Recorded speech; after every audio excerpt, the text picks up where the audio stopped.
So the first thing you want to do is get a little plastic tool kit that's made for taking off interior parts, or you can just be really careful with a flathead screwdriver and try not to scratch up anything. So that's what I'm going to do. And you just want to get up under the edge of the panel and pop it up. It just has clips under there that pop out. Then if you have heated seats, you're going to want to unplug those. And you can just see the plugs right here. Just pop those out. And of course at this point I have my negative battery terminal unplugged so I don't fry myself.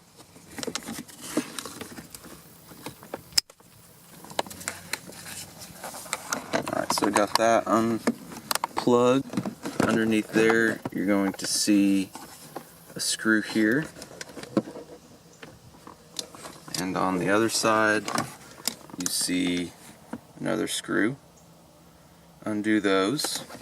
Alright, so once you have those screws backed out, you can take this and just pull up on it. Mine comes out pretty easily. It just has these clips here in the front holding it in. Apparently this clip might be broken.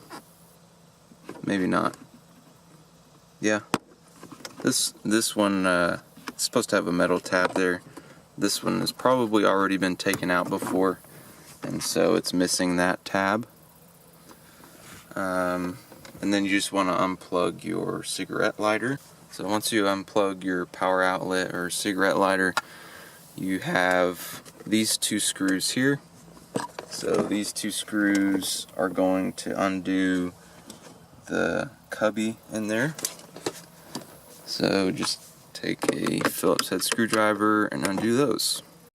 Alright, so I was hoping to not have to take the whole head unit out, but looks like I'm probably going to have to. So all you have to do is pop up on this side with a flat head screwdriver and this side, and then it pops it out, and then you can see there's just those clips there. And you don't need to take it all the way out, just up to there. And then take your Phillips head screwdriver and remove these three screws. Alright, so pull down the head unit, it just pulls straight out. Has some clips. I think there's a clip on the bottom there. Yeah, you can see there's a clip right there in the middle.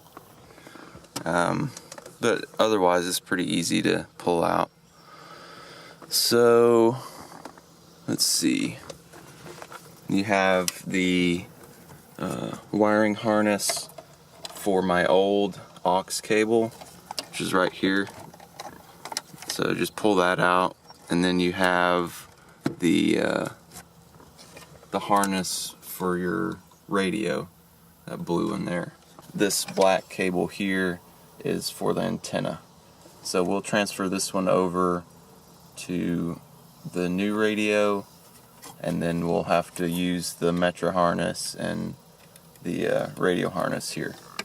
Alright, so I have my Metro adapter kit. This is the panel that goes underneath the head unit, and then it comes with these side brackets that screw into the radio, and then you have these clips. So the first step is to put those clips onto the bracket, and they just snap on like this.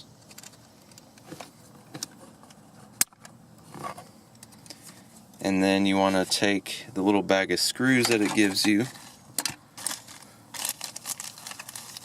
and attach the side brackets to the front panel. So you just line it up like this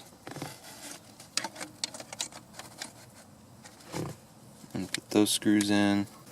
So you have the front piece with the two side brackets on it. Alright, so you can see here on the side of the radio there's multiple mounting holes. You're just going to want to line those up with the holes on here, and see which ones match, and then slide the radio in from the back and mount the screws that came with the radio onto the metric kit. Alright, so I've got the radio mounted in there. I ended up putting 3 screws on each side because there are only 6 of that type of screw, so no need to put any more. I think it's in there pretty well. Alright, so you should have the Metra harness plugged into the back of the old radio, and then you have the old harness there. But for the new radio, you have the new, or you have the radio harness wired into the Metra harness, wired into the main harness, so it's kind of like a T that connects the new radio to the main harness to the old radio. Alright, so I had some wonderful issues getting the antenna connected. It was just too short, so I had to disconnect it from 3 different spots back there to get that to reach. So now it's all plugged in though, and I'm gonna connect the battery and see if this thing works. Alright, so I have the battery cable connected up again, so now I'm gonna turn it on and hopefully it will work.